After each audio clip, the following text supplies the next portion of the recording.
يا أمير المؤمنين، يا أمير المؤمنين، بشرى يا أمير المؤمنين، اليرموك نصر من الله وفتح عظيم. وهذا رسول أبي عبيدة.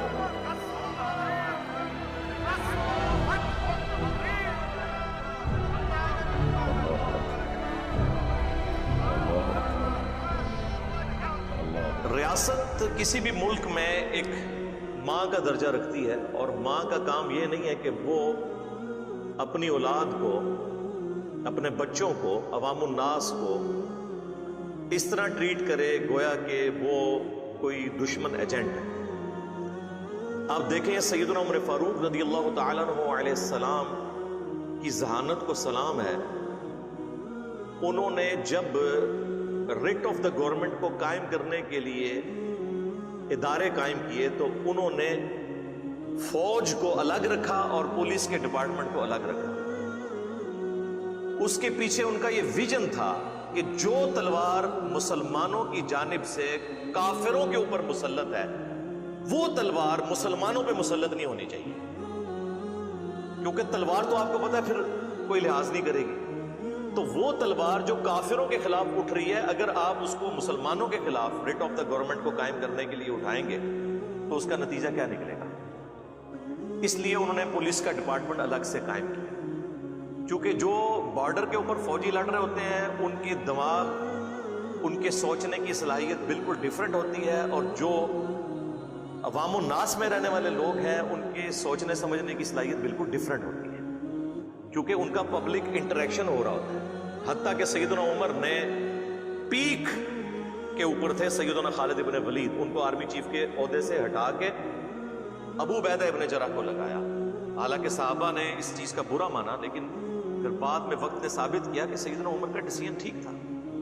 मिन उमर इब्न अल-खत्ताब इला अबी उबैदा इब्न आमिर इब्न अल-जर्राह फइन्नी अहमदुल्लाह तआला इलैक। أما بعد فإن أبا بكر الصديق خليفة رسول الله قد توفي، فإنا لله وإنا إليه راجعون. وقد شاء الله أن أتولى أمر المسلمين من بعدي، وقد وليتك جماعة المسلمين في الشام، فانظر في حرب الروم برأيك ومن حضرك من المسلمين.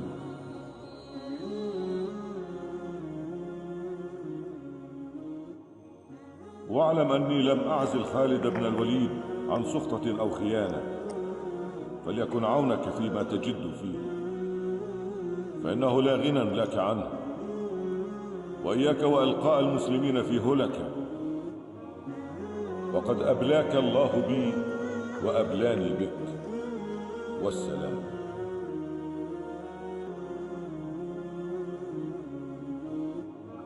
उसमें उन्होंने सबसे पहले तो कहा कि मैंने तुम्हारी बुत परस्ती तोड़ी है कि तुम लोग ये चेमा गोइयां कर रहे हो कि कल को खालिद जब मर जाएगा तो मुसलमानों की फौजों का क्या बनेगा। तो मैं ये तुम्हें बताना चाहता हूं कि ये फुतुहात खालिद इब्न वलीद की वजह से नहीं हो रही हैं, रब्बे खालिद की वजह से हो रही हैं। أما وقد نصر الله أصحاب اليرموك وكسر شوكة الروم، وسار أصحابنا إلى دمشق، فأعينوهم بشكر الله على ما أعطى كي يزيدهم الله ويزيدنا من فضله. الحمد والشكر لله.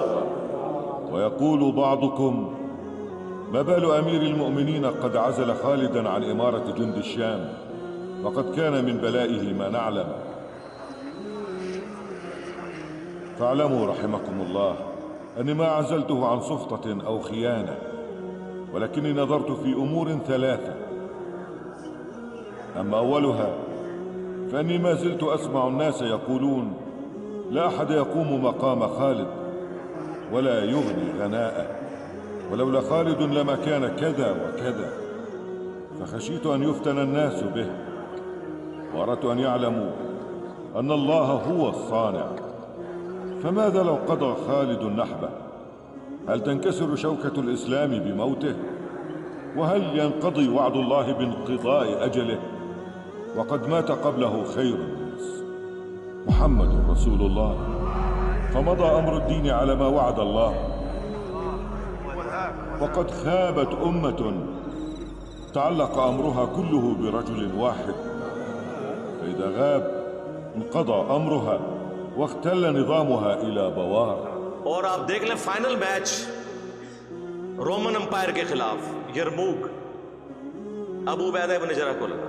और दूसरा उन्होंने कहा कि मैं तुम्हें ये बताना चाहता हूं कि ये खालिद जो है ये काफिरों के साथ लड़ने में तो महारत रखता है, लेकिन कल को जब ये इस्लामिक स्टेट के अंडर आ जाएगी रोमन एम्पायर, तो वहां पर कोई ऐसा शख्स चाहिए जो ह्यूमन मैनेजमेंट को जानता हो, वो वहां पर गवर्नर होना चाहिए, जिसकी सोहबत अल्लाह के महबूब सल्लल्लाहु अलैहि वसल्लम के साथ ज्यादा रही हो।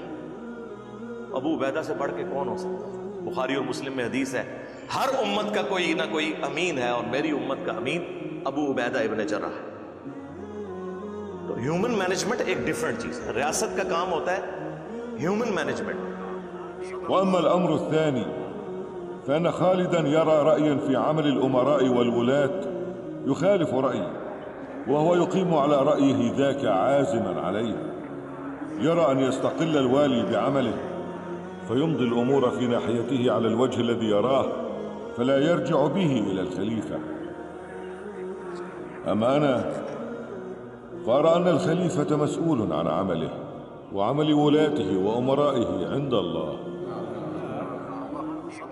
أما الأمر الثالث فإن عمل الأمراء والولاة لا يقتصر على خطة الحرب وتدبير الجيوش وإنشاب القتال، ولو كفينا الحرب لاكتفينا، فإنما نحن هداة ودعاة، وإنما عمل الوالي والأمير سياسة الناس وإقامة العدل وحفظ الحقوق وتدبير معاش الرعية. وتوشك أن تدخل الشام في دولة الإسلام فيغلب أمر السياسة على أمر الحرب في عمل الوالي والأمير. وأبو عبيدة له فضل السبق والقدم في الصحبة، وهو الزاهد العابد المكيث الرؤوف بالناس.